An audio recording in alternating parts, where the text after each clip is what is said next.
కన్నీటితో ఉన్న నన్ను కరుణించి నన్ను పలుకరించావు. కన్నీటితో ఉన్న నన్ను కరుణించి నన్ను పలుకరించావు. పండిన ఎడారిలోన మమత వెల్లువ కురిపించినావు. పండిన ఎడారిలోన మమత వెల్లువ కురిపించినావు. స్నేహితుడా నా స్నేహితుడా నా ప్రాణ స్నేహితుడా, ఆపదలో నన్నాదుకొనే నిజమైన స్నేహితుడా. స్నేహితుడా నా స్నేహితుడా నా ప్రాణ స్నేహితుడా, ఆపదలో నన్నాదుకొనే నిజమైన స్నేహితుడా. నా నిజమైన స్నేహితుడా, నా నిజమైన స్నేహితుడా. ఈరోజు ఇక ఏర్పాటు చేయబడిన వాక్య భాగాన్ని మనం చదువుకుందాం. యోహాను సువార్త 15వ అధ్యాయము 12వ వచనం నుంచి 15వ వచనం వరకు ఒక క్షణం మనం ధ్యానం చేద్దాం. నేను మిమ్మల్ని ప్రేమించిన ప్రకారము మీరు ఒకరినొకరు ప్రేమింపవలనని నా ఆజ్ఞ. తన స్నేహితుల కొరకు తన ప్రాణము పెట్టి వారి కంటే ఎక్కువైన ప్రేమ గలవారెవరూ లేరు. నేను మీకు ఆజ్ఞాపించు వాటిని చేసిన ఎడల మీరు నా స్నేహితులైన. దాసుడు తన యజమానుడు చేయు దానిని ఎరుగడు కనుక ఇక మిమ్మును దాసులని పిలువక స్నేహితులని పిలుచుచున్నాను. ఎందుకనగా నేను నా తండ్రి వలన వినిన సంగతులన్నిటినీ మీకు తెలియజేసి తిని. దేవునికి స్తోత్రం. హల్లెలూయా. చాలా చక్కటి వాక్య భాగాన్ని ఈరోజు భక్తుడైన యోహాను గారు మనకి వాసించారు. దేవుని బిడ్డలారా, ఈరోజు దేవుని వాక్యాన్ని వినడానికి వచ్చిన మీ అందరికీ నా ప్రత్యేకమైన వందనాలు తెలియజేస్తూ ఉన్నా. మరి రోజు మరి బ్రదర్ కూడా మన మధ్యలో వచ్చి ఉన్నారు. ఆ బ్రదర్ కూడా ప్రత్యేకమైన వందనాలు తెలియజేస్తూ ఉన్నా. ఈ రోజు మన యొక్క వాక్య భాగము చదువుకుంటూ ఉన్నా. ఈ వాక్య భాగంలో మనకు కనబడుతుంది ఏంటంటే స్నేహితుల కొరకు కనబడుతుంది. ఎవరి కొరకు? స్నేహితుల కొరకు. ఎస్పెషల్ గా ఈరోజు ఏంటంటే ఫ్రెండ్షిప్ డే. ఈ ఫ్రెండ్షిప్ డే జ్ఞాపకం చేసుకుంటూ వాక్యం ఏం చెప్తే బాగుంటుంది అని నేను ఆలోచించినప్పుడు, యోహాను అనే భక్తుడు తన యొక్క మాటలను వ్యక్తపరుస్తూ ఆ యొక్క గ్రంథంలో రాసిన మాటను నేను ఈరోజు మీకు జ్ఞాపకం చేస్తూ ఉన్నాను. నేను నమ్మిన నేను మిమ్మల్ని ప్రేమించిన ప్రకారము మీరు ఒకరు ప్రేమింపకొనవటియే నా ఆజ్ఞ. తన స్నేహితుల కొరకు తన ప్రాణం పెట్టేవాని కంటే ఎక్కువ ప్రేమ గలవాడు ఎవరు లేరు. ఇక్కడ స్నేహితుల గురించి 1-2 మాటలు నేను చెప్పాలని ఆశపడుతున్నా. ఈరోజు మన యొక్క వాక్యం ఏంటంటే మంచి స్నేహితుడు. ఎవరంట? మంచి స్నేహితుడు. ఎంతమంది కోరుకుంటున్నారు ఈరోజు మనకి మంచి స్నేహితుడు కావాలని? అయ్యో, ఎవరు కోరుకోవాలి కదా. సునీత ఒకరి తెచ్చింది, తర్వాత అందరూ చెప్తారు. ఓకే, చాలా సంతోషం. మంచి స్నేహితుడు మనకు కావాలి. ఈరోజు చాలా పర్యాయాలు మనం లోకంలో ఉన్నప్పుడు మనం స్నేహం చేస్తూ ఉంటాం కదా. మీకు బెస్ట్ ఫ్రెండ్ లేడీ అయితే లేడీ, జెంట్ అయితే జెంట్. అంటే స్త్రీ అయితే స్త్రీకి, పురుషుడైతే పురుషునికి ఎవరు మంచి స్నేహితులు అంటే బెస్ట్ ఫ్రెండ్, ఎవరు మంచి స్నేహితులు అంటే ఒక మాట చెప్తాను నేను. ఎవరో ఒకరు మనకు మంచి స్నేహితులు ఉంటారు. ఉండకుండా ఉంటారా? చెప్పాలి. ఉంటారు. మంచి స్నేహితుడు, మంచి స్నేహితుడికి చెడ్డ స్నేహితుడికి ఉన్న తేడాలు చాలా కనబడతా ఉంటాయి. స్నేహితుడు అనేవాడు ప్రేమను కోరుకునేవాడు. మన జీవిత ప్రయాణంలో అనేక మంది స్నేహితులు కలిగి ఉంటాం, కానీ ఒక్కరిని మాత్రమే స్నేహితులుగా చేసుకుంటాం. ఒక్కరిని మాత్రమే స్నేహితులుగా చేసుకుంటాం. చాలా మంది ఉంటారు మనకి ఫ్రెండ్స్, కానీ ఆ ఫ్రెండ్స్ పిల్లలు కొంతసేపు బాగుంటుంది. చాలా మంది ఫ్రెండ్స్ ఉంటారు, కానీ ఆ ఫ్రెండ్స్ లో చాలా మంది సైల్ అయిపోతా ఉంటారు, కానీ ఒక్కరు మాత్రమే మిగులుతారు మంచి స్నేహితుడిగా. అంటే ఇంచుమించుగా నీకు మొదటి తరగతి నుంచి లేకపోతే డిగ్రీ వరకు, లేదా 10th నుంచి డిగ్రీ వరకు, లేదా ఉద్యోగం చేసే వరకు, అలాగా కొంతమంది ఫ్రెండ్స్ నేను ఏర్పాటు చేసుకుంటా ఉంటాను. ఇప్పుడు దేవుని బిడ్డలారా, మన జీవిత ప్రయాణంలో ఎంతో మంది ఎదురవుతూ ఉంటారు స్నేహితులు. కానీ స్నేహితులు కలిగి ఉండటం ఎంతో ఆనందం మనకి. ఎందుకంటే ఏదైనా ఫంక్షన్ జరిగినా, ఏదైనా కార్యక్రమాలు జరిగినా నా స్నేహితులు వస్తున్నారండి అని చెప్పుకుంటారు. అంటే స్నేహితులు చాలా మంది ఉంటారు, కానీ వారిలో కొంతమందిని మాత్రమే ఎంపిక చేసుకోగలుగుతాం.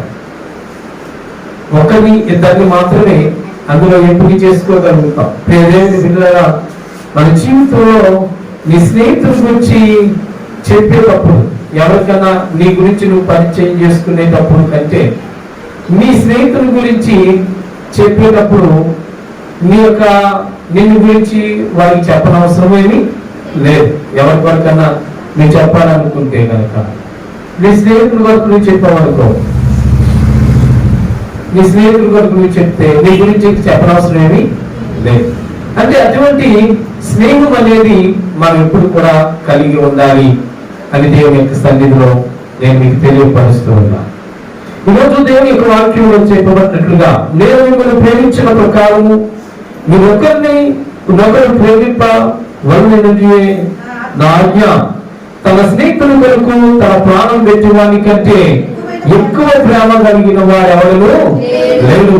ఎవరున్నారు చెప్పండి? ఎక్కువ ప్రేమ కలిగిన వారు ఎవరైనా ఉన్నారా? స్నేహితులు మాత్రమే మనం ప్రేమించగలుగుతారు. అందుకే లోకంలో ఒక నాడు ఉంటారు. ఏంటి ఆ నాడు అంటే, చెడిపోయి చెల్లెలింటికి వెళ్ళే కంటే చెడిపోయి స్నేహితుడింటికి వెళ్ళట మేలు అంటారు. అంటే స్నేహితుడికి ఉన్న విలువ ఇటువంటి స్నేహాన్ని కూడా చాలా మంది సొమ్ము చేసుకుంటున్నారు. ఇటువంటి స్నేహాన్ని కూడా దౌర్భాగ్య పరిస్థితిలోనికి, చీకటిలోనికి నెట్టేస్తా ఉన్నారు చాలా మంది. దేవుని బిడ్డలారా, ఈరోజు నేను ఒక మాటను మీకు చెప్పాలని ఆశపడుతున్నాను. దేవుని యొక్క సన్నిధిలో నిజ స్నేహితుడు ఎలా ఉండాలో, లేక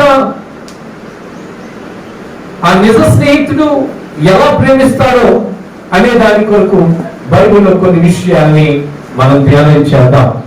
మన బైబిల్లోకి వెళ్దాం. చూడండి, యోహాను సువార్తలో మనం చదువుకున్నట్టుగా, తన స్నేహితుడి కొరకు తన ప్రాణం పెట్టేవాడి కంటే ఎక్కువ ప్రేమ కలిగిన వాడు ఎవరు లేదు. నిజమైన స్నేహం ఎప్పుడు కూడా మంచిని కోరుకుంటాడు. నిజమైన స్నేహం ఎప్పుడు కూడా, నేను ఒక మాట నేను జ్ఞాపకం చేస్తాను. ఏంటో తెలుసా? స్నేహం దగ్గరికి వచ్చేటప్పటికి దావీదు యోనాతాను ఇద్దరు కూడా చాలా మంచి స్నేహితులు. ఈ మంచి స్నేహితులైన దావీదు యోనాతాను, దావీదుకి సౌలుకి దావీదు ఎంత శత్రువైనా దావీదును తప్పించడానికి యోనాతాను తన యొక్క ప్రయత్నాలు చేస్తా ఉండేవాడు. అంటే యోనాతాను దావీదు మంచి స్నేహితుడు. దేవునికి స్తోత్రం. హల్లెలూయా. నేను కాలుష్యం చేయను, కానీ కొన్ని విషయాల్ని నేను మీకు చెప్పి నా యొక్క వాక్యాన్ని కొంచెం ముందుకు తీసుకుని వెళ్తా. మనం చదువుకుంటే నిజమైన స్నేహితుడు ఏం చేస్తాడు తెలుసా? నిజమైన స్నేహితుడు త్యాగం చేస్తాడట. ఏం చేస్తాడు? త్యాగం చేస్తాడు. అంటే దేనికైనా ఆ స్నేహాన్ని వదిలిపెట్టడు. మనం చూసుకుంటే యోహాను సువార్త 12వ అధ్యాయము 13వ వచనాన్ని మనం జ్ఞాపకం చేసుకుంటే అక్కడ కనబడుతుంది నిజమైన స్నేహితుడి కొరకు ఏంటంటే తన స్నేహితుడు కొరకు తన ప్రాణములు పెట్టే వానికంటే ఎక్కువ ప్రేమింపగలవాడు ఎవడు లేడు అని దేవుని యొక్క వాక్యం తెలియపరుస్తూ ఉంటుంది. నిజమే. అక్కడ స్నేహితుడు కొరకు చెప్పవలసి వస్తే అక్కడ ఆ 15వ అధ్యాయంలో మనం చదువుకుంటే చాలా విషయాలు మనం బయటపడతా ఉంటాయి. 1వ వచనం దగ్గర నుంచి ఇంచుమించుగా చివరి వరకు చదివితే ఏముంటుందో తెలుసా? అక్కడ నిజమైన ద్రాక్షావళిని నేనే, నాలో మీరందరూ ఫలించే తీగలు, ఒకవేళ నాలో ఫలింపని ప్రతి తీగను తీసి ఆయన ఎక్కడ వేస్తాడో తెలుసా? అగ్నిలో పారవేస్తానంటున్నారు. అంటే ఫలించే తీగ కావాలి, ఫలించని తీగ కాదు. ఫలించే తీగ ఎప్పటికైనా సరే అది ఫలిస్తారు. అది ఎక్కడ ఫలిస్తారు తెలుసా? అంటు కట్టబడి ఉండాలి. ఏం కట్టబడి ఉండాలి? అంటు కట్టబడి ఉండాలి. అలాగనే లోకంలో ఉన్న స్నేహితులు ఒకనొక రోజున నిన్ను విడిచిపెట్టుకోవచ్చు. లోకంలో ఉన్న స్నేహితులు ఒకనొక సమయంలో నిన్ను వదిలేసుకోవచ్చు. లోకంలో ఉన్న స్నేహితులు ఒకనొక సమయంలో నీకు ధన సహాయం చేసి మళ్ళీ అడగచ్చు.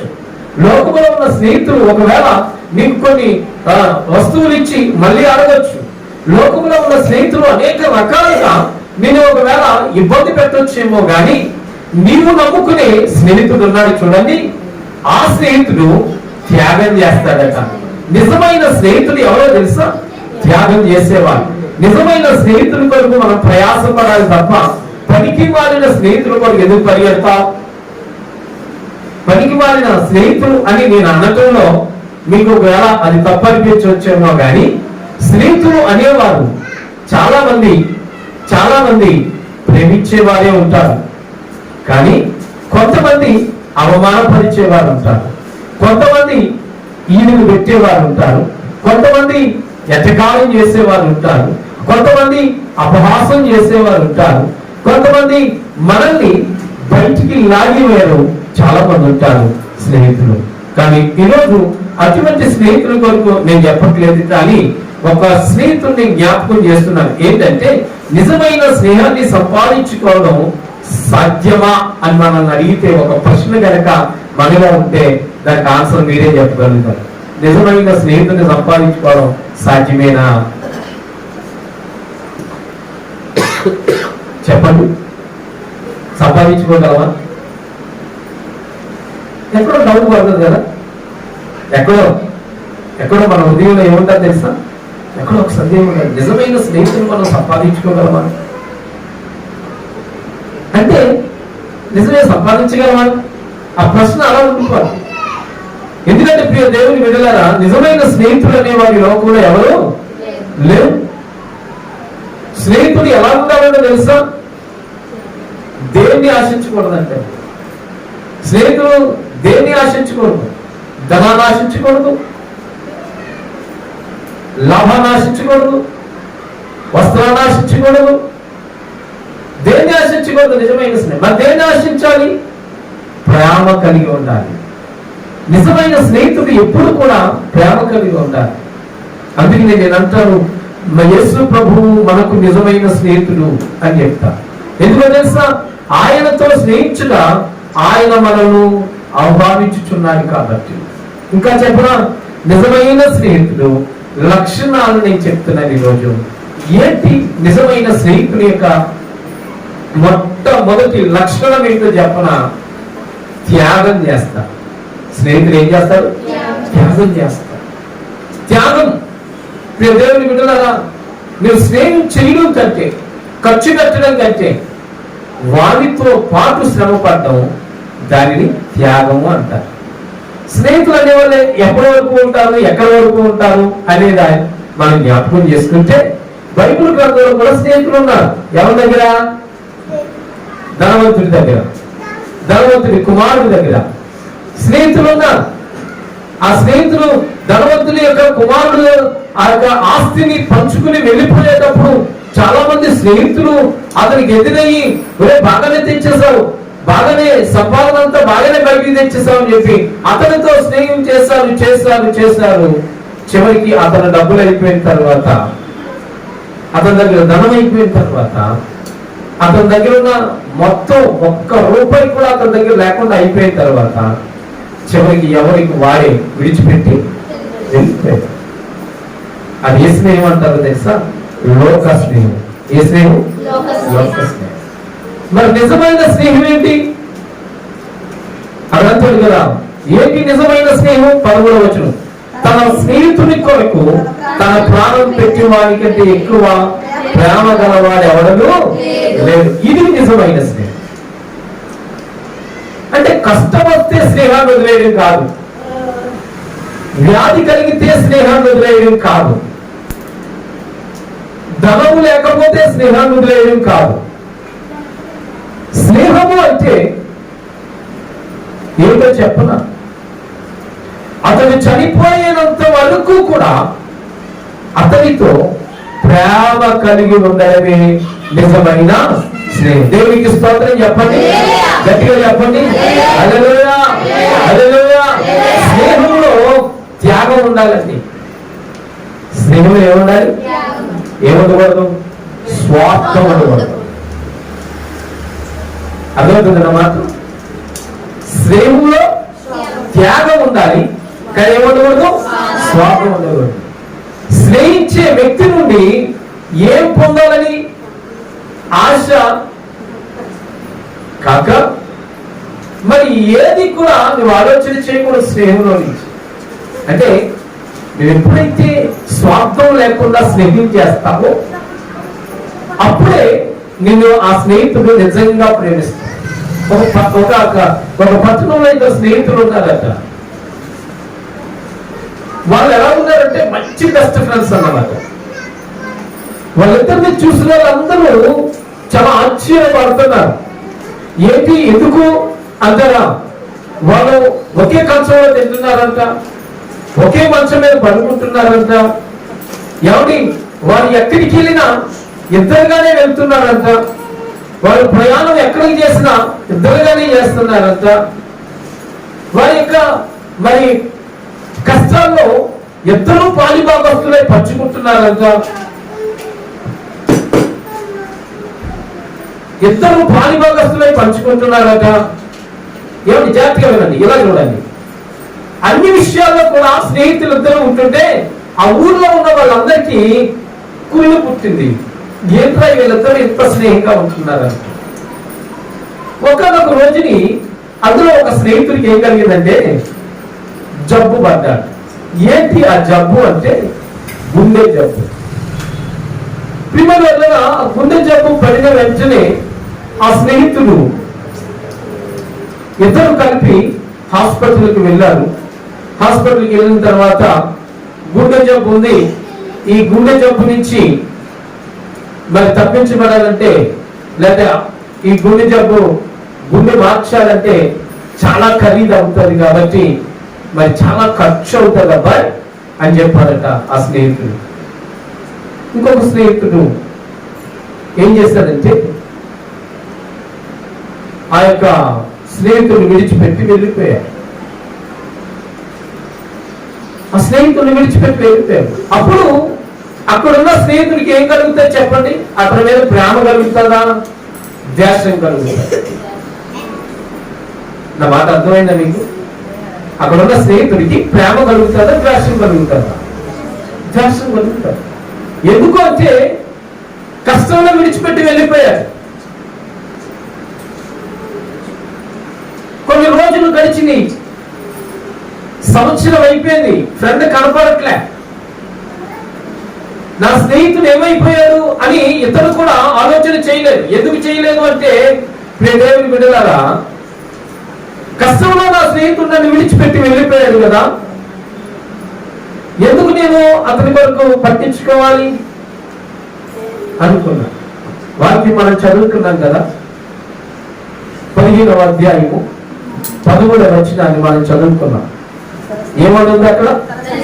తన స్నేహితుల కొరకు తన ప్రాణము పెట్టి వాని కంటే ఎక్కువైన ప్రేమ గలవాడు ఎవడునో లేడు. ఇది స్నేహానికి అర్థం. ఒకవేళ నువ్వు స్నేహం చేస్తే ప్రాణం పెట్టే. ఏం చేయాలి? ప్రాణం పెట్టే. అంటే నీ స్నేహితుడి కొరకు నువ్వేం చేయాలి? చచ్చిపో. అంతే కదండి, చచ్చిపోవడమే. నీ స్నేహితుడి కొరకు చచ్చిపో, లేకపోతే అటువంటి స్నేహం నువ్వు చెయ్యకో. చెయ్యమని ఎవరు చెప్పాడు నీకు? అయితే వీళ్ళిద్దరూ చాలా స్నేహం చేశారు. ఇద్దరు హాస్పిటల్కి వచ్చారు. ఇద్దరు హాస్పిటల్కి వచ్చిన తర్వాత డాక్టర్ గారు చెప్పిన మాట విన్న తర్వాత ఆ స్నేహితుడు ఏమైపోయాడంటే ఇంకో స్నేహితుడు బయటికి వెళ్ళి ఉండవు ఇప్పుడే వస్తానని చెప్పి వెళ్ళిపోయిన తర్వాత ఈ స్నేహితుడు ఏమనుకున్నాడు అంటే ఎవరన్నా ఏమనుకుంటారు చెప్పండి? వాడు మంచోడు కాదు, కష్టకాలంలో నన్ను విడిచిపెట్టి వెళ్ళిపోయాడు, ఇంత దగా చేశాడు, ఇంత మోసగాడు, ఆ పేరు నా దగ్గర ఎత్తొద్దు, చెప్పొద్దు అంటాం. కొన్ని రోజుల తరువాత, కొన్ని సంవత్సరాల తరువాత, కొన్ని నెలల తరువాత అతనికి ఒక లెటర్ వచ్చింది. ఎవరికి?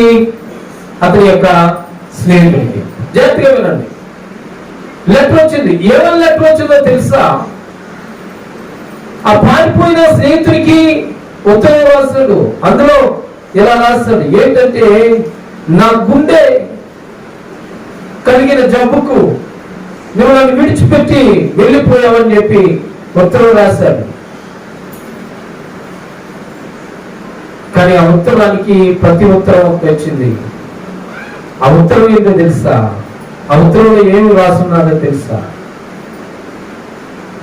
నేను వెళ్ళిపోయాను, మళ్ళీ నేను తిరిగి వస్తానో రానో నాకు తెలియదు. నేను వెళ్ళిపోతున్నాను, తిరిగి వస్తానో రానో నాకు తెలియదు. కానీ ఉత్తరం నీ దగ్గర ఉంటాను. స్నేహితుడా, నీ గుండె జబ్బు, నీ గుండె పాడైపోయింది. ఈరోజు నేను చనిపోయి నా గుండె నీకు ఇస్తున్నాను. నా గుండె నీకు ఇస్తున్నాను కాబట్టి నేను ఇక్కడ నీకు లేవు అని చెప్పి ఒక ఉత్తరం రాగానే ఆ స్నేహితుడు ఆ ఉత్తరాన్ని చూసి ఎంతో బాధపడ్డాడంట. ఎందుకో తెలుసా? నా స్నేహితుడు నన్ను విడిచిపెట్టిపోయాడు అనుకున్నాను, కానీ నా స్నేహితుడు గుండె మళ్ళీ నాకు ఇచ్చాడు. అతడు నా నిజమైన స్నేహితుడు. దేవునికి స్తోత్రం చెప్పండి. హల్లెలూయా, హల్లెలూయా.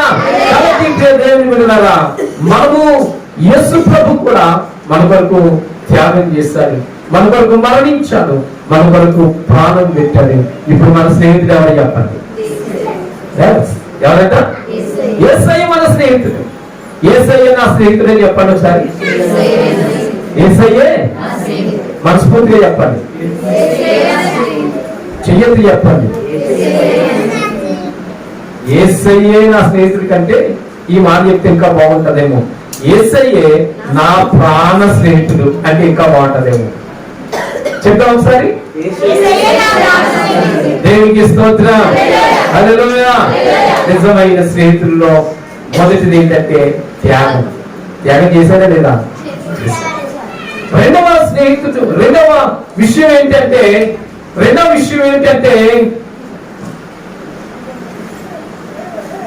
విషయాన్ని నేను జ్ఞాపకం చేస్తున్నాను. ఏంటి ఆ విషయం అంటే, చూడండి, యోహాను సువార్త 17వ అధ్యాయము 17వ వచనాన్ని. దాసుడు తన యజమానుడు అమ్మా 17వ అధ్యాయము 17వ వచనం అదన్నమాట. సత్యమందుగా వారిని ప్రతిష్ఠ చేయము, నీ వాక్యమే సత్యము. దేవునికి స్తోత్రం. సత్యము అంటే దేవుని బిడ్డలారా, నిజమైన స్నేహితుడు విడవక ప్రేమించును. మాట చెప్పుకుందాం. సామెతల గ్రంథము 17వ అధ్యాయం 17వ వచనం. యోహాను సువార్త కాదు, సామెతల గ్రంథం 17:17.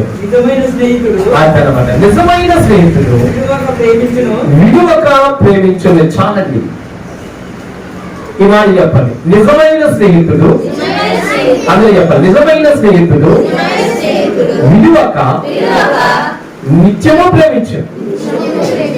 అంతే కదండి. ఆయన ఎప్పుడు ప్రేమిస్తారు. నిన్ను విడిచిపోవాలి.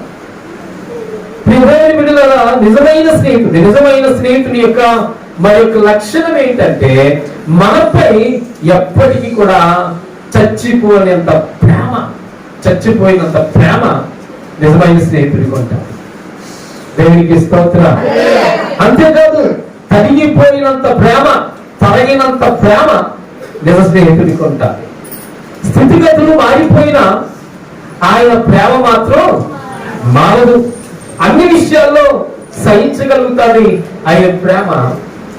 అన్ని విషయాల్ని కూడా మరి తట్టుకుంటాడు ఆయన ప్రేమ. మత్సరం పడదు, డంబముగా ప్రవర్తించదు. దేవుని విడుదల అటువంటి ప్రేమను కలిగిన వారము ఎవరిని చూడగలుగుతాం మనం అంటే మన ప్రభు అయిన యేసుక్రీస్తు.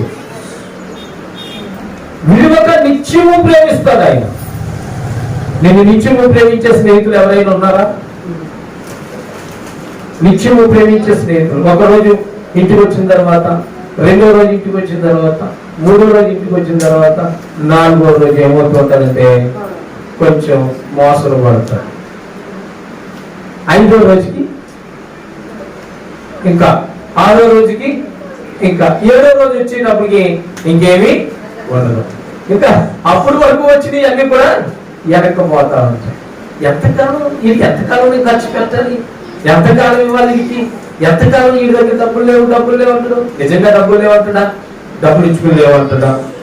లేకపోతే ఈ స్నేహంలో కూడా ఇలాంటి డౌట్స్ చాలా వస్తూ ఉంటాయి. కానీ దేవుని బిడ్డలారా, నిజమైన స్నేహితుడు ఎప్పుడు కూడా నిత్యము కూడా ఏం చేస్తూ ఉంటాడంట? ప్రేమిస్తూ ఉంటాడు. ఏమంటే ఆ ప్రేమ కావాలండి మనకి. ఆ ప్రేమ కావాలి. నిత్యము ప్రేమించే ప్రేమ కావాలి. అప్పుడప్పుడు ప్రేమించే ప్రేమ. ఏమండి, ఒక భార్య భర్తలు ఉన్నారంట. ఒకరోజు ఆమెకి కావలసినంత తెచ్చి పెట్టేసేవాడంట. అంటే ఎంత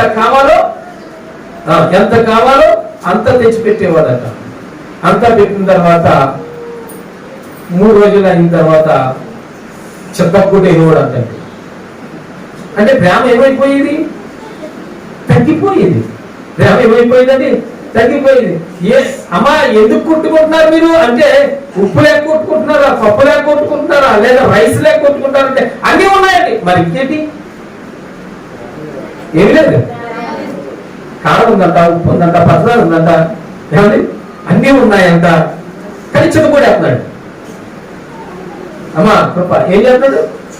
చిత్తకొట్టేస్తున్నాడు. 4 రోజులు బాగానే ఉంటున్నాడు అంట. 5వ రోజు చిత్తకొట్టేస్తున్నాడంట. ఏంటంటే ఏంటంటే ప్రేమ లేదు. కానీ యేసు ప్రభువు వారి యొక్క మాటల్లో మనం చదువుకున్నట్లుగా సామెతల గ్రంథం 15వ అధ్యాయం 17వ వచనంలో ఏంటంటే మాట ఒకసారి చదవండి. నిజమైన స్నేహితుడు విడువక ప్రేమించును. నీకు ఆస్తి ఉన్నా లేకపోయినా, నీకు కష్టంలో ఉన్నా సుఖంలో ఉన్నా, ఒకవేళ నువ్వు వ్యాధిగ్రస్తుడు అయినా ప్రేమించగలిగిన వాడు ఎవరో తెలుసా? నిజమైన స్నేహితుడు. ఆ నిజమైన స్నేహితుడు సహాయపడతాడు. నీ శ్రమలో నీకు తోడుగా ఉంటాడు. మరి ఇంకా చెప్పవలసి వస్తే ప్రియమైన దేవుని బిడ్డలారా, నిజమైన ప్రేమ లాంటి ఆ ప్రేమ ఎవరి దగ్గర దొరుకుతుంది అంటే ఒక యేసయ్య దగ్గర తప్ప మరి మనుషుల దగ్గర ఎవరి దగ్గర కూడా దొరకదు. పెళ్ళైన తర్వాత 3 నెలల ముద్దులేట. 6 నెలల బుద్ధిలేట. నిజం. అంటే పెళ్ళయిన తర్వాత 3 నెలలు బాగానే ఉంటుందట. అక్కడి నుంచి సంవత్సరం అయిన తర్వాత ఒక బిడ్డ బయటకు వచ్చిన తర్వాత అప్పుడు అంటది ఈవిడి, అబ్బాయి ఎక్కడికి వెళ్తున్నావు? ఇంకా ఇక్కడికే బయటకు వెళ్తున్నాను. పిల్లకి ప్యారెక్స్ అయిపోయింది తేవా, ఇంకా అత్తమాలా ఏదో చెప్తూనే ఉంటాయి నువ్వు అని చెప్పి చిరాకు పడిపోయి అక్కడి నుంచి అంతవరకు చాలా బాగా ప్రేమించినోడు ఈసారి ఏం మొదలవుతుందంటే చిరాకు మొదలవుతాయి. అక్కడి నుంచి వాళ్ళకి గొడవలు మొదలైతే ఈ గొడవల మధ్యలో ఇంకొకరు వస్తారు. ఎవరంటే ఒక మొహుడు వస్తారు, ఒక పెద్దవాడు వస్తారు. వచ్చి ఇగో ఇలా చేస్తున్నాడు, అలా చేస్తున్నాడు, అలాగా ఇలాగని చెప్పి మొత్తం వాళ్ళిద్దరిలో చిన్నది రాజవుతారు. చిన్నది అక్కడి నుంచి ఏమవుతుందంటే పెద్ద మంట మొదలవుతుంది. కదా. నిజమే, భార్య భర్తల్లో ప్రేమ చల్లారిపోతుంది, స్నేహితుల్లో ప్రేమ చల్లారిపోతుంది, అన్నదమ్ముల్లో ప్రేమ చల్లారిపోతుంది, ఏమండి అందరి విషయాల్లో ప్రేమ, కుటుంబాల్లో ప్రేమ చల్లారిపోతుంది. కానీ ఎక్కడ ప్రేమ చల్లారిపోదు అంటే దేవునిలో ప్రేమ చల్లారిపోదు. దేవునికి స్తోత్రం చెప్పండి. హల్లెలూయా. అలాంటి ప్రేమ యేసయ్య చూపించాడు. అలాంటి ప్రేమ ఎవరు చూపించారు? యేసయ్య చూపించాడు. నువ్వు దరిద్రురాలువా అని నేను ప్రేమించలేదు, నువ్వు అనుకునేవాడువా అని నేను ప్రేమించలేదు, నువ్వు ధనవంతుడువా అని నేను ప్రేమించలేదు, నువ్వు భక్తురాలువా అని నేను ప్రేమించలేదు. అందరినీ సమానంగా దేవుడు ప్రేమిస్తున్నాడు. అందరికీ సమానంగా దేవుడు ఇస్తున్నాడు. అందరికీ సమానత్వం కలిగిన ప్రేమను పంచుతూ ఉన్నాడు. దేవుని బిడ్డలారా, అలా పంచుతున్న దేవుని యొక్క ప్రేమ, అందుకనే ఆయన మనకు మంచి స్నేహితుడు కావాలి. దేవునికి స్తోత్రం. మనుషులు అలా ప్రేమించలేరు కదా. నీ దగ్గర ఆస్తులు ఉన్నంతసేపు మనుషులు ప్రేమిస్తారు, నీ దగ్గర బంగారం ఉన్నంతసేపు ప్రేమిస్తారు, నీ దగ్గర ఎంతైతే ఉన్నాయో అవన్నీ అయిపోయే వరకు ప్రేమిస్తారు. కానీ దేవుని బిడ్డలారా, నా దేవుడు అలా కాదు.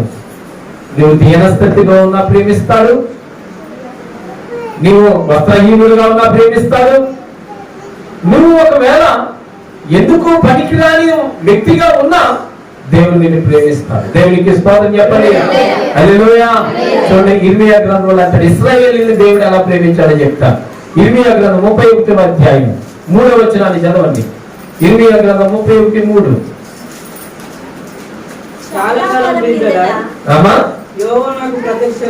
యెహోవా నాకు ప్రత్యక్షమై ఇట్లా నేను శాశ్వతమైన ప్రేమతో నేను నిన్ను ప్రేమించుచున్నాను గనుక విడువక నీ ఎడల కృప చూపుచున్నాను.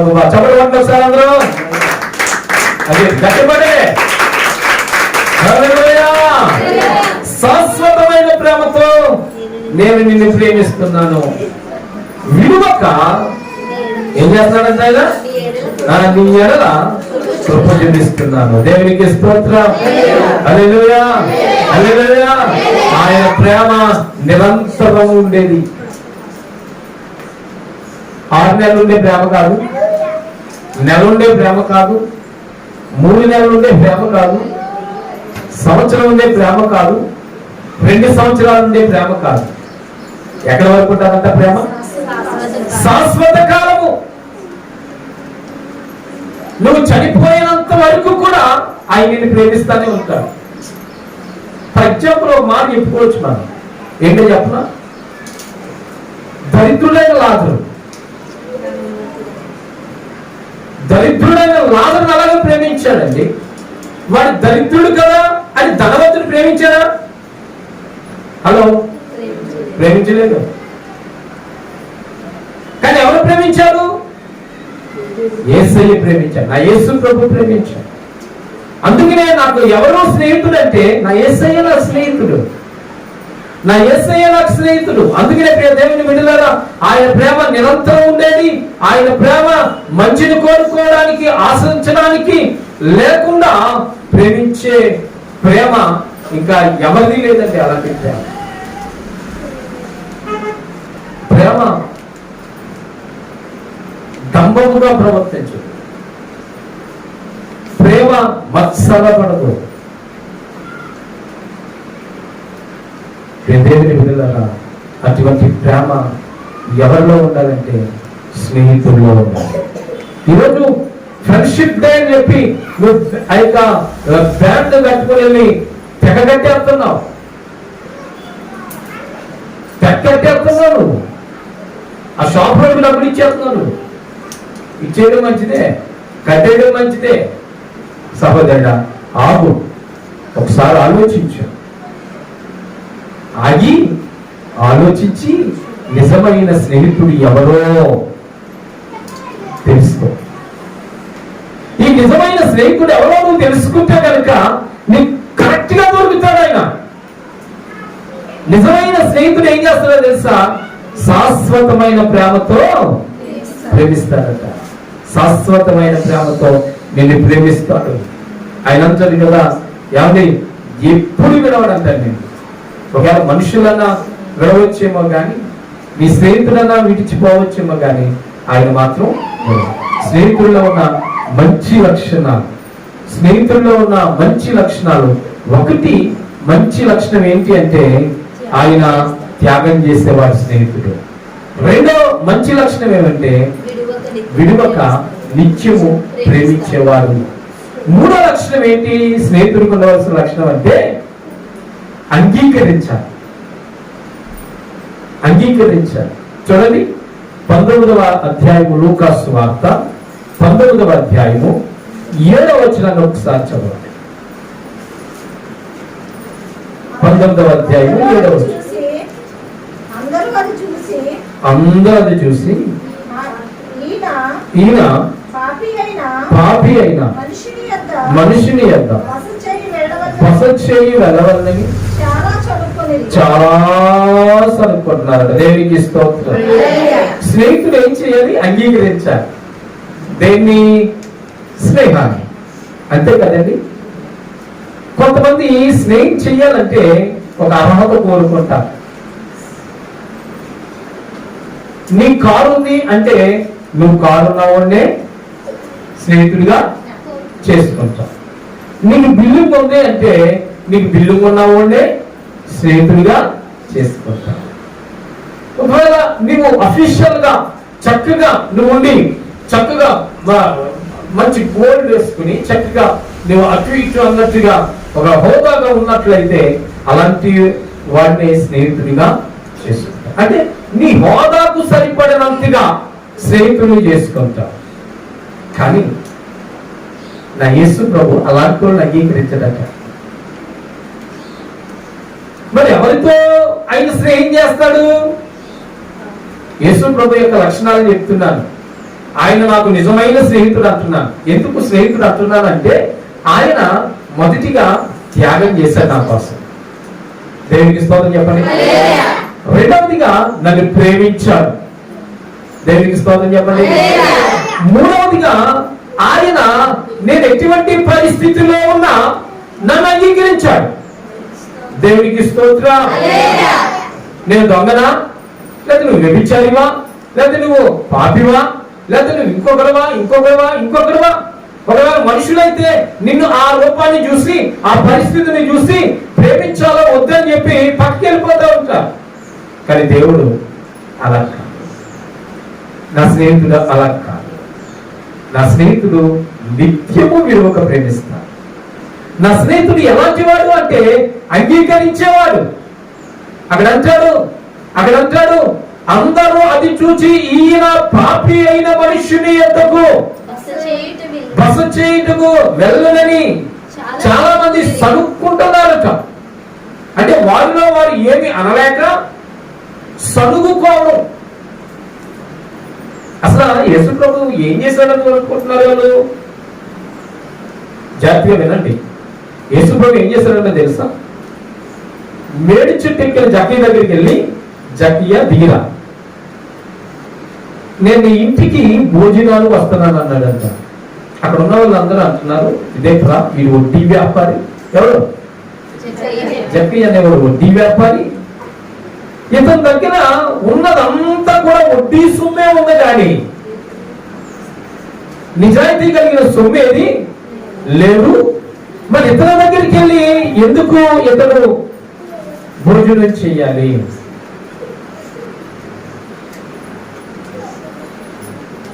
ఒకసారి యేసు ప్రభు ఒక మార్గాన్ని వెళ్తూ ఉంటుంటే కొంతమంది మోషే ధర్మశాస్త్రం ప్రకారంగా ఒక స్త్రీని రాళ్లతో కొట్టి చంపడానికి సిద్ధపడిపోయి రాళ్లతో కొడుతూ ఉన్నారు. ఆ ధర్మశాస్త్రం యొక్క మోషే ధర్మశాస్త్రం యొక్క విధానం ఏంటంటే రాళ్ళు పట్టుకుని ఎవరైనా వ్యభిచారంలో పట్టబడిన స్త్రీ ఎవరైతే ఉందో ఆ స్త్రీని రాళ్లతో కొట్టి చంపాలి.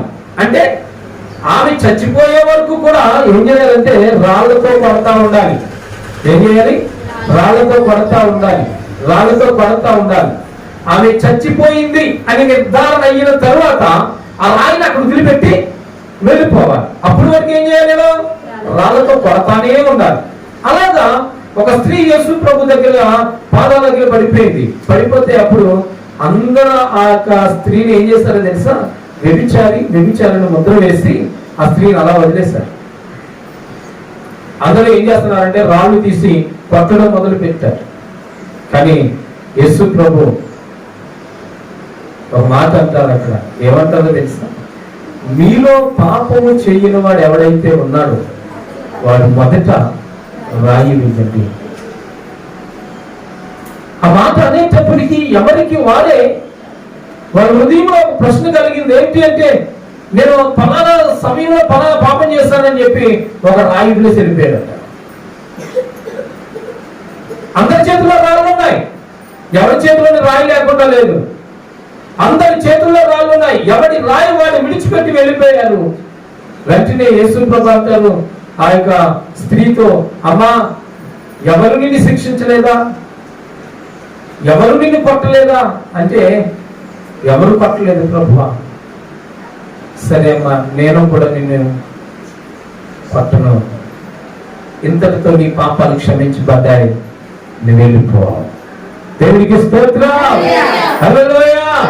ఇంతకంటే మంచి స్నేహితుడు ఎక్కడ దొరుకుతాడు మనకి? చెప్పండి, ఇంతకంటే మంచి స్నేహితుడు ఎక్కడైనా దొరుకుతాడా? ఇంతకంటే మంచి స్నేహితుడు ఎక్కడైనా సంపాదించగలవా? దేవుని బిడ్డలారా, నువ్వు స్నేహం చేయాలంటే నీకు ధనం కావాలి, నువ్వు స్నేహం చేయాలంటే వాడు గొప్పవాడై ఉండాలి, నువ్వు స్నేహం చేయాలంటే కారు వేసుకుని వచ్చేవాడై ఉండాలి, నువ్వు స్నేహం చేయాలంటే ఒక హోదా కలిగిన వాడై ఉండాలి, నువ్వు స్నేహం చేయాలంటే నీతో పాటు మాట కలిసిన వాడై ఉండాలి. అలాగైతేనే నువ్వు స్నేహం చేస్తావు. అలాంటి వ్యక్తులతో స్నేహం చేయడం నేనంటాను ఎప్పటికైనా ప్రమాదమే. కానీ నా దేవుడు అటువంటి వారితో స్నేహం, పాపి అయిన వారితో స్నేహం చేస్తా ఉన్నాడు. అంటే నా దేవుడు ఈ యొక్క వాక్య భాగంలో పరిశుద్ధులైన యేసు ఒక పాపి సంగత్యం అర్థం చేసుకుంటూ పోతే దేవుని బిడ్డలారా, ఒక యేసు మానవ వంటి వాడు కాదు, మన వంటి వాడు కాదు. కానీ ఆయన మన వంటి స్వభావం కలిగిన వాడు కాదు. ఆయన ఎటువంటి స్వభావం కలిగిన వాడంటే దైవ స్వభావం కలిగిన వాడు. అందుకనే ఆయన వారి యొక్క కులాన్ని చూడలేదు, వారి మతాన్ని చూడలేదు, వారి ధనాన్ని చూడలేదు, వారి పేదరికాన్ని చూడలేదు. వారితో స్నేహం చేయడం మొదలు పెట్టాడు, వారిని అంగీకరించడం మొదలు పెట్టాడు. వాడిని ఏం చేశాడు? అంగీకరించాడు. వాడి హక్కుని చేర్చుకున్నాడు. వాడి హక్కుని చేర్చుకుని ఇతనే నా ప్రియ కుమారుడని చెప్పి అతన్ని గుండెలు కట్టుకున్నాడు. అతని యొక్క పాపమంతా పోయిందంట. ఎవరిది? అయ్యో, జక్కయ్య పాపం అంతా పోయిందండి. జక్కయ్య పాపం అంతా పోయింది. ఇప్పుడు ఏమైందంటే ఇతను పరిశుద్ధులైపోయాడు. ఎవడన్నా దానం వెళ్ళిపోతుంటే ఇతని దగ్గర ఎవడైతే అక్రమముగా ఇతను ఎవరి దగ్గర అయితే తీసుకున్నాడో వాడు దానం వెళ్ళిపోతుంటే వాడికి ఏకేశ్వరయ్య బాబు ఇలా నీ దగ్గర ఫలానా సమయంలో నేను అక్రమంగా ఇంత తీసుకున్నాను, ఇదో దానికి వడ్డీ వేసి మళ్ళీ నేనే దానికి మళ్ళీ నేను ఇంత ఎక్స్ట్రా నేను ఇస్తున్నాను. పడిగామో మార్పు వచ్చింది. ఎందుకలా మారిపోయా చక్కగా? నువ్వు కనబడితే పన్ను మీద పన్ను వేసి వడ్డీని లాగేసేవాడు కదా, మరి ఎలా మారిపోయావు అంటే చక్కగా అంటున్నాడు, నాకు ఒక మంచి స్నేహితుడు పరిచయం అయ్యాడయ్యా, అతను నన్ను అంగీకరించాడు, నాతో నువ్వు స్నేహం చేస్తావా అని అడిగాడు నన్ను. దేవునికి స్తోత్రం చెప్పండి. హల్లెలూయా. నాతో స్నేహం చేస్తావా అని అడిగాడు. నేను స్నేహం చేశాను. నేను స్నేహం చేసినట్టే నాలో ఒక గుడ్ క్వాలిటీస్ వచ్చేసినాయి, మంచి లక్షణాలు నాలో వచ్చేసినాయి. ఏంటి ఆ మంచి లక్షణాలు అంటే, నేను ఎటువంటి పాపినో ఆ పాపంతా కడగబడ్డాడు, నేను మంచి వ్యక్తిగా మార్చివేయబడ్డాను. దేవుని బిడ్డలారా, ఎఫెసీయులకు రాసిన పత్రిక 1వ అధ్యాయము 6వ వచనంలో ఈ విధంగా రాయబడి ఉంది. అపోస్తలుడైన పౌలు సంఘానికి రాస్తూ ఈ మాటని చాలా జాగ్రత్తగా చెప్తూ ఉన్నాడు. చదవండి మాట. 1వ అధ్యాయము 6వ వచనం, ఎఫెసీ పత్రిక. మనము తన ఎదుట తన ప్రియులకు తాను ఉచితముగా మనకు అనుగ్రహించిన తన కృపా మహిమలకు కీర్తి కలిగినట్లు తన చిత్తానుప్రకారమైన దయా సంకల్పం చెప్పిన యేసుక్రీస్తు ద్వారా తనకు కుమారులుగా స్వీకరించుటకే మనలను ముందుగా తన కోసము నిర్ణయించుకుని మనము తన ఎదుట పరిశుద్ధులము పరిశుద్ధులమును నిర్దోషములైన ఉండవలనని జగత్ పునాది వేయబడక మునిపే ప్రేమ చేత ఆయన క్రీస్తులో మనల్ని ఏర్పరచుకుని దేవునికి స్తోత్రం. హల్లెలూయా. నిన్ను నన్ను ఎప్పుడో ఏర్పరచుకున్నాడు దేవుడు. ఎలాగంటే మంచి స్నేహితుడిగా. ఎలాగా? మంచి స్నేహితుడిగా నిన్ను నన్ను ఏర్పరచుకున్నాడు. ఆయన ఏర్పరచుకున్న స్నేహితుడు ఎవరో చెప్పనా? నువ్వు నేనే. నువ్వు నేను ఆయన స్నేహితుడు. ఆయన స్నేహితుడు అయిన మనం మరి ఆయనకు తలవంపులు తేవచ్చా?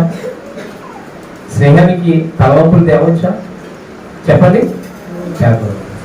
ఆయన మనల్ని మంచి స్నేహితుడిగా ప్రేమించి ఉన్నాడు కాబట్టి ఆ స్నేహాన్ని ప్రభువా నీ సన్నిధిలో నేను కలిగి ఉంటాను. నేను ఆ స్నేహానికి కట్టుబడి ఉంటాను. ఆ స్నేహానికి కట్టుబడి ఉంటానని నువ్వు అనుకున్నప్పుడు దేవుడు నిన్ను ఆశీర్వదిస్తాడు.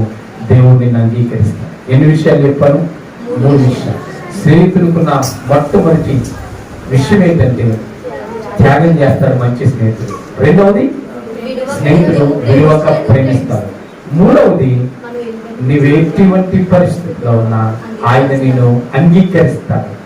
పాపివని నిన్ను ఆయన తోసివేయడు. అన్యాయస్తుడని నిన్న ఆయన తోసివేయడు. లేకపోతే మనమేదో అబాధ్యులమని ఆయన మనల్ని తోసివేయడు. ప్రేమించే దేవుడు. కాబట్టి ప్రియ దేవుని బిడ్డలారా ఆ ప్రేమను మనం కలిగి ఉందాం. ఆ కృపను మనం కలిగి ఉందాం. అట్టి కృప ఆశీర్వాదము అట్టి నిజమైన స్నేహితుడు మన జీవితంలోనికి వచ్చి మనల్ని బాగు చేయునుగాక. ప్రార్థన చేద్దాం. అందరూ కూడా కళ్ళు మూసుకోనండి. అలాగే ప్రాంతంలో ఏకీభవించండి. వీలైన వారందరూ ప్రభువా 2 చేతులు పైకెత్తి ప్రభువా మోకరించి దేవానికి స్తోత్రాలు. నాయనా నిజమైన స్నేహితుడు మాకు దొరకావు నాయనా. ఈ యొక్క ఫ్రెండ్షిప్ డే రోజుని ప్రభువా మాకు ఒక స్నేహితుడు కావాలని నీ సన్నిధిలో మేము అడుగుచున్నాం. ఆ స్నేహితుడు ఎవరో కాదు నాయనా, నీవే కావాలి. నీవే మాకు మంచి స్నేహితుడు. హల్లెలూయా, హల్లెలూయా, హల్లెలూయా, హల్లెలూయా. స్తోత్రం, స్తోత్రం, స్తోత్రం, స్తోత్రం, స్తోత్రం. హల్లెలూయా, హల్లెలూయా, హల్లెలూయా, హల్లెలూయా, హల్లెలూయా. స్తుతి, స్తుతి, స్తుతి, స్తుతి, స్తోత్రం, స్తోత్రం, స్తోత్రం. హల్లెలూయా, హల్లెలూయా, హల్లెలూయా, హల్లెలూయా, హల్లెలూయా. నిజమైన స్నేహితుడు ఆయన ప్రాణం పెడతాడు. నిజమైన స్నేహితుడు ఆయన మన కొరకు త్యాగం చేస్తాడు. నిజమైన స్నేహితుడు ప్రేమిస్తాడు. నిజమైన స్నేహితుడు నిన్ను అంగీకరిస్తాడు.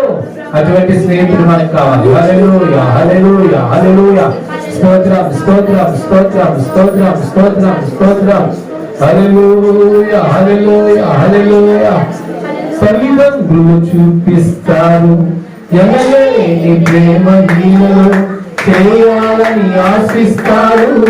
అందరంత గొప్పవారిగా తల్లిదండ్రులు చూపిస్తారు ఎనలేని ప్రేమ నీలో చేయాలని ఆశిస్తారు.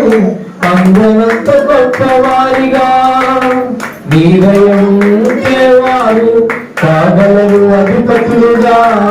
నీ దయ లేకపోతే ఇలలో బ్రతుకుట జరుగులా. నీ సిలువ నీడలోనే నన్ను దాచి ఉంచావు. నా శేష జీవితాన్ని నీతోనే గడపాలని నీ దయలో నేనున్నా ఎంతకాలం. నీ కృపలో దాచినావు గతకాలం. నీ దయలో నేనున్నా ఎంతకాలం. నీ కృపలో దాచినావు. మహాపరిశుద్ధుడా కృపా కనికరము కలిగిన మా తండ్రి, దేవా నీవు గొప్ప దేవుడు నాయన. నీ స్నేహ బంధాన్ని మేము తెలుసుకున్నాం నాయనా. నీ స్నేహానికి మించిన ఆస్తి మాకేముంది నాయన? ఏమిచ్చి నీ రుణాన్ని మేము తీర్చగలం తండ్రి. నిజమైన స్నేహితుడు త్యాగం చేస్తాడని అయా మీ వాక్యం చెప్తుంది నాయన. ఈరోజు మాకు నిజమైన స్నేహితుడు ఎవరు ప్రభువా? నీవే కదా. నీ నిజ స్నేహితుతో ప్రభువా మా కొరకు త్యాగం చేస్తావు నాయన. సిలువలో వేలాడి ప్రాణం పెట్టి ఆయన నీ అమూల్యమైన రక్తమును కాచి అయా మా కొరకు త్యాగం చేసిన వాడు నాయన. మనుషులెవరు చేయలేని త్యాగం ఆయన మీరు చేసినందుకు మీకు స్తోత్రాలు. అయ్యా ఏమిచ్చి నీకు తీర్చగలవు? మనుషులైతే మమ్మల్ని నిర్దేశిస్తారు, మమ్మల్ని హేళన చేస్తారు, మమ్మల్ని ప్రభువా ఇదివరకని అవమానం చేస్తారు నాయన. కానీ మీరైతే మమ్మల్ని హేళన చేసేవాడు కాదు నాయన. మా కొరకు త్యాగం చేసిన దేవుడు అయ్యా. మీలో ఉన్న మంచి లక్షణం మమ్మల్ని ప్రేమిస్తావు నాయన. నువ్వు ఎటువంటి పరిస్థితిలో ఉన్నా, నువ్వు ఎలా ఉన్నా, నువ్వు ఎటువంటి జీవితాన్ని గడిపినా ఆ జీవితాన్ని మార్చగలిగిన శక్తివంతులుగా ఉండి మమ్మల్ని ప్రేమిస్తూ మమ్మల్ని ఎప్పుడు విడనాడక ప్రభువా మమ్మల్ని నడిపిస్తున్న వాడు తండ్రి నీకు స్తోత్రాలు. దీవించాస్తిరించి ఈరోజు ప్రభువా నిజ స్నేహితులు ఎవరు అని ప్రభువా మేము తెలుసుకున్నాం.